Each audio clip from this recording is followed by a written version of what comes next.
नीति की बदतमीजी का मुंह तोड़ जवाब देगी परी की बेटी प्रीत। जी हाँ दोस्तों, परिणीति का आने वाला ट्विस्ट होने वाला है बेहद धमाकेदार। कहानी में आप देख रहे हैं कि नीति की बेई निशा उससे भी 2 कदम आगे निकल गई है। वो लोगों को कुछ नहीं समझती और गरीबों की जमकर बेइज्जती करती है। उसे लगता है कि सब लोग उससे जलते हैं क्योंकि वो एक बड़ी मॉडल बनना चाहती है और बेहद खूबसूरत है। वहीं दूसरी तरफ प्रीत अपनी और अपनी बहन की इज्जत बचाने के लिए भाग निकलती है।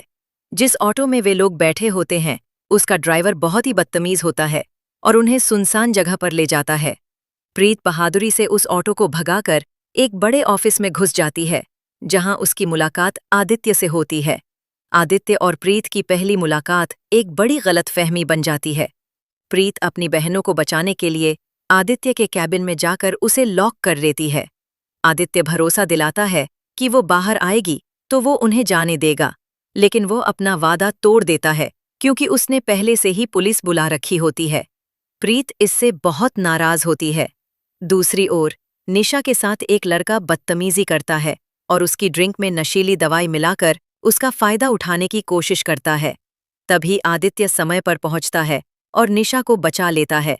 वहीं निशा को पहली नजर ने आदित्य से प्यार हो जाता है क्योंकि वो एक बड़ा नाम और बेहद हैंडसम है।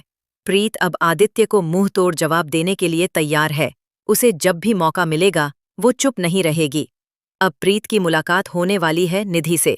जब निधि स्पीच दे रही होती है उसकी नजर पड़ती है प्रीत पर और उसे देखकर नीति के पैरों तले जमीन खिसक जाती है। नीति को लगता है कि शायद परी जिंदा है, ये परी है या उसकी बेटी प्रीत। इसके बाद नीति प्रीत से बदतमीजी करती है और उसे वहां से निकलने के लिए कहती है। प्रीत को समझ नहीं आता कि यह औरत उसे यूं क्यों झिड़क रही है। जैसे ही नीति उसे थप्पड़ मारने लगती है, प्रीत उसका हाथ पकड़कर उसे ही जोरदार तमाचा जड़ देती है। नीति प्रीत की मां के लिए उल्टा सीधा बोलती है, लेकिन अब जवाब देने आई है परी की बेटी प्रीत। प्रीत अब सिर्फ नीति को ही नहीं बल्कि निशा को भी सबक सिखाने वाली है। अब देखना दिलचस्प होगा कि प्रीत कैसे नीति और निशा के घमंड को तोड़ती है। दोस्तों, हमें कमेंट करें और बताएं कि क्या आप भी चाहते हैं